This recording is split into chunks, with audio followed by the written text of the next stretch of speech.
Hello, it is Outside Tom once again. Thanks for clicking on this video. We are going to talk about some of the Twins statistics thus far. Run a diagnostic check on them basically on the lineup. Had to break out the rally glasses. Desperate times call for desperate measures. But let's jump right into it. I found some stuff that I thought was pretty surprising. Let me know if any of this information surprises you and if any of this information kind of inspires you to consider some new solutions for this lineup. Let's get right into it.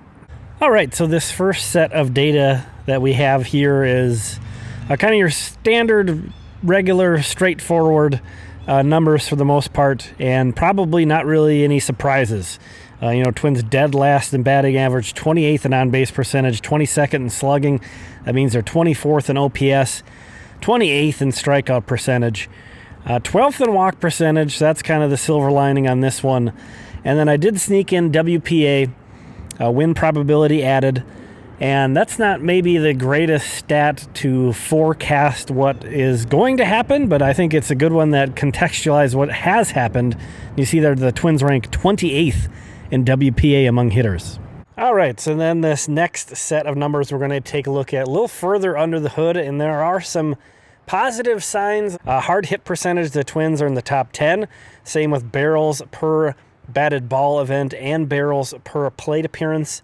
The definition of a barrel, basically it's a very specific range of exit velocity and launch angle. So it's a little bit more specific than hard hit percentage, which only looks at exit velocity. However, even though those are encouraging, and I think we can kind of hold on to those as maybe some signs that the Twins will turn things around, their ex-WOBA, their expected weighted on-base average, is still 19th. So that tells me, yes, they're hitting the ball hard. Yes, they're getting barrels. But they're also making a lot of poor contact is what I would gather from that as well. And weighted on-base average, you can kind of think of it like trying to do what OPS is trying to do, but it attempts to do it better, a little bit more evenly. OPS really favors slugging over on-base, which isn't really correct. Them being 19th is sort of not a great sign. Yes, they're hitting the ball hard, but there's some other stuff going on as well. Moving further into some of the swing percentage, contact percentage, zone percentage numbers, here are the Twins, and these were maybe the set of numbers I was most surprised by. Because they aren't chasing. As a group, they are not chasing. They're 14th in outside of the zone swing percentage. So they're right about league average in that. They have been incredibly passive, actually, compared to the rest of the league. In the zone swing percentage, they're 29th. Overall swing percentage, just in general, they're 28th. So they're one of the least aggressive teams in the league at the plate. Outside of the zone, they're making good contact, too. Outside of the zone contact percentage, they're 7th, which that actually might be working against them, to be honest. Zone contact percentage 4th, overall contact percentage 4th. So this has been, not a team that's chasing. This has been not a team that has a lot of swing and miss when looking at things this way and comparing them to the rest of the league. Obviously, we looked at their K percentage was 28th in the league, which is terrible. So it's not like everything is all sunshines and rainbows. And then zone percentage, that's a pretty close stat between all the teams, but I just wanted to show that. That's just basically the opposing pitchers, how often they're throwing in the zone to the Twins, right around league average, right around the middle of the pack. There's not that much differentiations between all the teams on that anyway.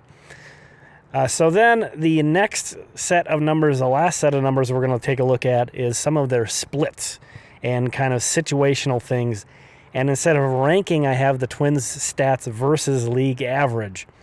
So you can see that top one there, their OPS when they're ahead in the count is quite a bit lower than league average. So when they work the count in their favor, the Twins are not taking advantage as much as the average team. 922 OPS is pretty solid, but everybody does well in those situations. Kind of flip that conversation around. OPS with 2 strikes and OPS when they're behind in the count. Nobody really does very good in those situations, but the Twins have been just god-awful. Well over 100 points lower when they're behind in OPS, 100 points behind when they're on 2 strikes in OPS. So they've really been poor in those situations. Now, the next set is just another one that really caught me off guard. And I like the way the league averages look on these. OPS with men on, OPS with runners in scoring position, OPS with bases loaded. Look at those league averages. Look at how even they are. And really, you would assume that that would be the case. Why would there be a big differentiation between those situations? Well, there is for the Twins. There's a huge one. They're right around league average OPS with men on. Their OPS with runners in scoring position is actually way over 100 points above league average. And then their OPS with the bases loaded. This is a very small sample. They haven't had tons of plate appearances with the bases loaded. But it's just god-awful. 314 is their OPS with the bases loaded. And I think every Twins fan has felt that to the bone so far this year. But again, it's a small sample, so if they start to turn that around, that number is going to go up pretty quickly. And then these last set, this one really surprised me too. OPS with 2 outs and runners in scoring position situations. 923, that's actually the second highest in all of baseball. League average is 730. They've been tremendous with runners in scoring position and 2 outs on the whole. That's going to be another pretty small sample. But in close situations, however, they've been bad. They've been pretty bad. A 592 OPS in late and close situations. League average is 673. Why is that so low? Probably because we're seeing the most nastiest relievers in the game are pitching in those late and close situations. All right, so there you have it. Once again, let me know what you think about that. Thank you so much for watching this video. Thank you to the channel members for sponsoring this video. Here are the premium members. We'll talk again soon.